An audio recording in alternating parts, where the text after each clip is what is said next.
काली रात की छाया।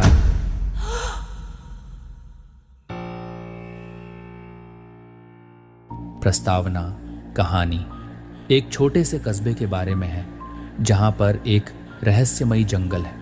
इस जंगल के बारे में कहा जाता है कि जो भी व्यक्ति रात के समय इसमें प्रवेश करता है वह वापस नहीं आता। गांव वालों का मानना है कि जंगल में एक प्राचीन और खतरनाक आत्मा का वास है जो अंधेरे में शिकार करती है। दृश्य की स्थापना इस गांव के पास एक काला घना जंगल है जिसे लोग काली रात के नाम से जानते हैं। इस जंगल के पेड़ इतने ऊंचे हैं कि सूरज की किरणें भी जमीन तक नहीं पहुंच पाती। दिन में भी यह जगह भयानक लगती है और रात होते ही यहाँ का माहौल और भी डरावना हो जाता है। गांव के लोगों ने कई कहानियां सुनाई हैं कि कैसे लोगों ने जंगल में अजीब आवाज़ें सुनी और भूत प्रेत देखे। भय का आरंभ गांव में कुछ युवा लड़कों ने इस जंगल की सच्चाई जानने की ठानी। उन लड़कों में प्रमुख थे अजय, विजय और राहुल। उन्होंने निर्णय किया कि वे एक रात जंगल में जाकर वहां के रहस्य को जानेंगे। रात का समय चुनकर वे तीनों जंगल में प्रवेश कर गए। जैसे ही वे अंदर गए उन्हें एक अजीब सी ठंड महसूस हुई और पेड़ों की शाखाएं हवा में झूलती हुई दिखी, जैसे कि कोई अदृश्य शक्ति उन्हें हिला रही हो। पहला सामना। जैसे ही वे जंगल के अंदर गहराई में गए, अजय को एक पुरानी सी कुटिया दिखाई दी। कुटिया के पास जाने पर उन्हें अंदर से रोशनी दिखाई दी। वे कुटिया के अंदर गए और देखा कि वहां एक बूढ़ी औरत बैठी हुई थी।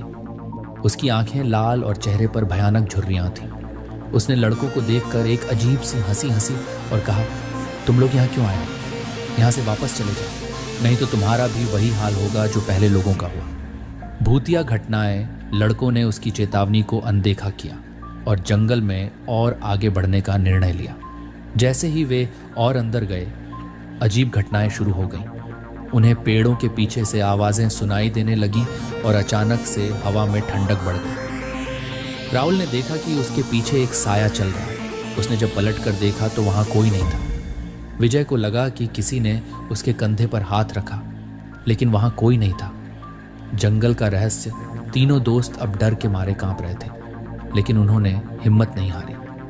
वे जंगल के और अंदर गए तो उन्हें एक बड़ा पेड़ मिला जिसके चारों ओर लाल रंग का धागा बंधा हुआ था। धागे के पास एक पुराना पत्थर रखा हुआ था जिस पर कुछ अजीब चिन्ह बने हुए थे। अजय ने जब उन चिन्हों को छुआ तो अचानक से चारों ओर धुंध छा गई और उन्हें एक डरावनी आवाज़ सुनाई दी। तुमने यहाँ आकर बड़ी गलती की है, अब तुम्हें इसकी कीमत चुकानी पड़ेगी। अतीत की कहानी। तीनों दोस्तों को अचानक से अतीत की एक झलक दिखाई दी। उन्होंने देखा कि बहुत साल पहले इस जंगल में एक कबीले का निवास था।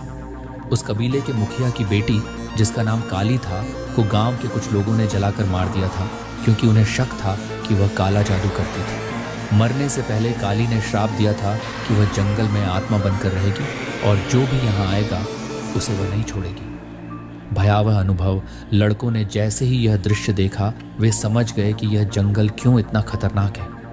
वे वहां से भागने लगे, लेकिन जंगल ने उन्हें घेर लिया। अचानक से विजय गायब हो गया और अजय और राहुल को उसकी चीखें सुनाई दी। वे दोनों डर के मारे दौड़ने लगे, लेकिन रास्ता नहीं मिला।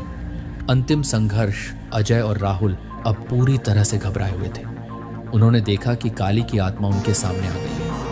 उसकी आंखें आग जैसी जल रही थी और उसके हाथों में खून लगा हुआ था। उसने दोनों को पकड़ लिया और कहा, तुम लोग अब यहाँ से नहीं जा सकते, तुम्हें भी मरना होगा। भागने की कोशिश। अजय और राहुल ने काली की पकड़ से छूटने की कोशिश की। वे इधर उधर दौड़ने लगे, लेकिन जंगल में जैसे कोई रास्ता नहीं बचा था। हर दिशा में वही पेड़ और वही घना अंधेरा। काली की हंसी उनके कानों में गूंज रही थी। तभी अचानक अजय को एक चमकता हुआ पत्थर दिखाई दिया। उसे लगा कि शायद यह पत्थर उन्हें बचा सकता है। प्राचीन तंत्र। अजय ने उस पत्थर को उठाया और जोर से काली की ओर फेंका। पत्थर काली को छूते ही एक भयानक चीख निकली और एक जोरदार विस्फोट हुआ। विस्फोट की रोशनी से पूरा जंगल जगमगाने लगा। जब रोशनी कम हुई तो अजय और राहुल ने देखा कि काली गायब हो चुकी थी, लेकिन विजय का कहीं पता नहीं था। विजय का अंत। अजय और राहुल ने विजय को ढूंढने की बहुत कोशिश की, लेकिन उसका कोई सुराग नहीं मिला। वे दोनों समझ गए कि विजय अब कभी वापस नहीं आ सकेगा। वे दोनों वापस गांव की ओर चल दिए। गांव पहुंचकर उन्होंने वहां के लोगों को सारी घटना बताई।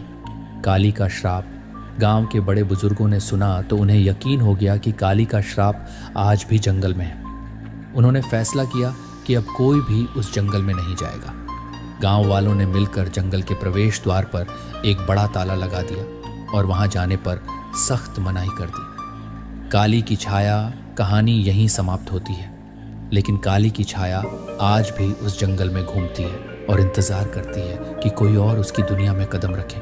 गांव के लोग आज भी रात को जंगल के पास से गुजरते समय डरते हैं और बच्चों को वहां जाने से मना करते हैं। काली का श्राप और उसकी आत्मा आज भी उस जंगल में भटक रही है और उसकी चीखें आज भी अंधेरे में सुनाई देती हैं।